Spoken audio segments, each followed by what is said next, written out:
खैरिया जी, दूर दराज से पधारे हुए सभी बुजुर्ग, मेरे युवा साथी एवं पत्रकार बंधु और मातृशक्ति,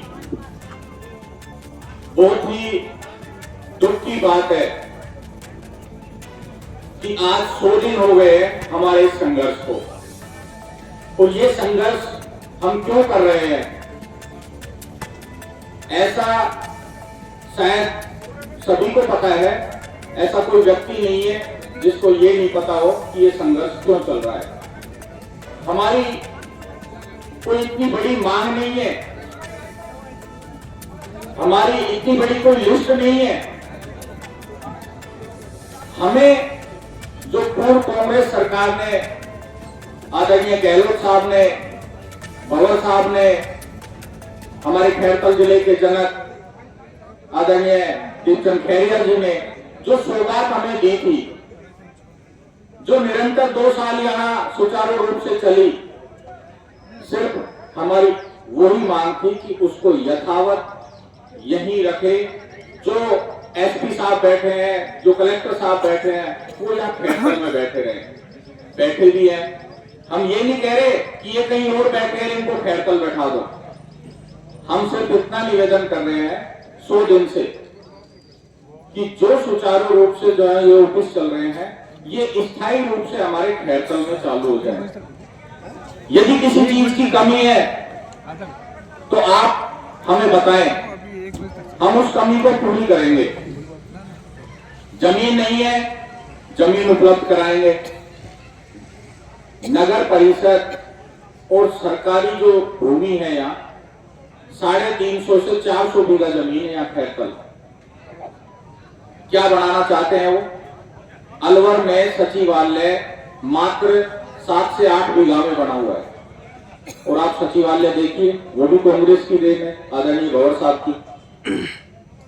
यहाँ धरना स्थल से 500 मीटर दूरी पे यह जमीन चिन्हित भी हो गई थी, लेकिन क्यों नहीं करना चाह रहे, उनकी मंशा क्या है आप सब जानते हैं।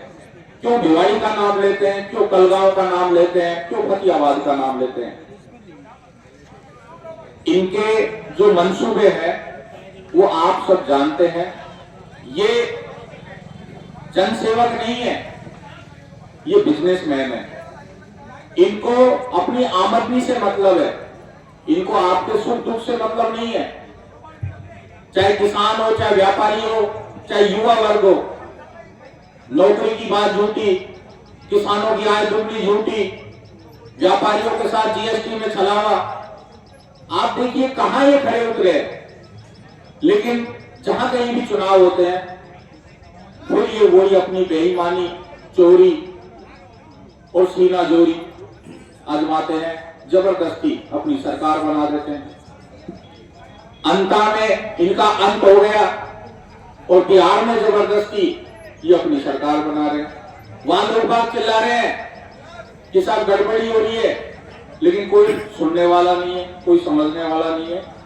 ये जो धरना चल रहा है इसका मेन मकसद भी यही है कि हम आम जनता को अपने साथ लें। जिन मुद्दों पे चुनाव लड़े जाते हैं ये उन एक मुद्दों पे भी खड़े नहीं उतरे।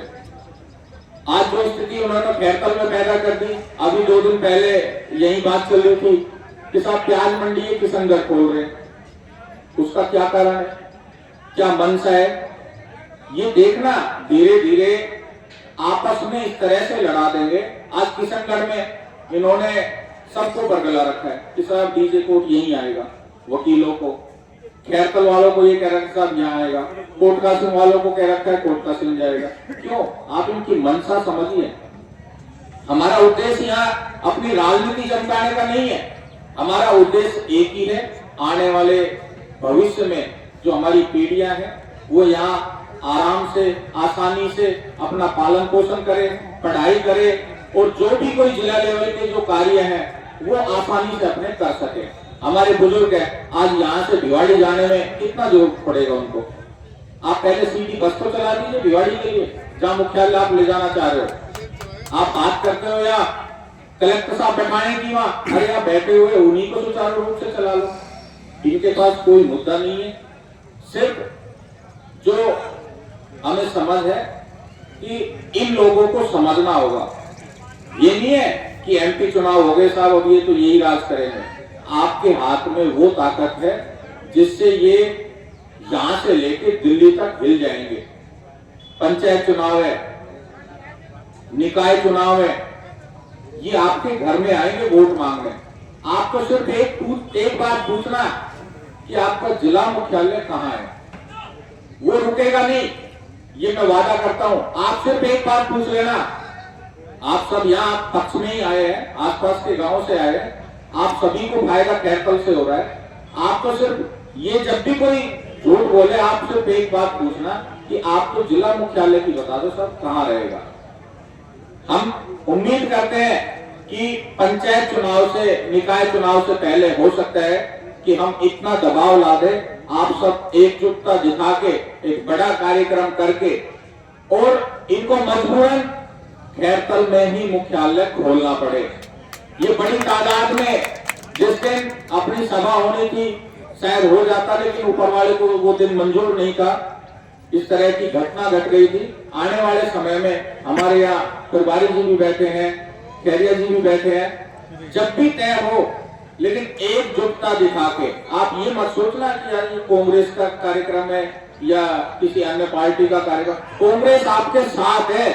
आप यदि इस तरह के कार्यक्रम में किसी दूसरी पार्टी के नेता को बुलाओ तो हम उसका स्वागत करते हैं, क्योंकि ये पार्टी का कार्यक्रम नहीं है, ये अपना कार्यक्रम है।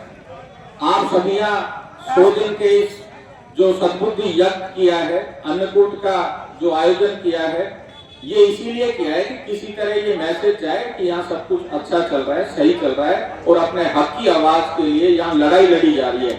आप यहाँ देखिए जो सामने मंच पे बैठे हैं, इनकी उम्र देखिए, ये इस उम्र में भी आज संघर्ष में हमारे साथ है। हम इनका धन्यवाद देते हैं आदरणीय विधायक साहब का। रोज सुबह 10 बजे आ जाते हैं, शाम को जाते हैं। इनसे सीख लीजिए। और एक वो नेता है जो सिर्फ अपनी जेब की सोचता है। प्याज मंडी में भी कोई ना कोई रहस्य जो किशनगढ़ लेके जा रहे हैं, उसके हर कदम में कहीं ना कहीं बेईमानी की बू आती है।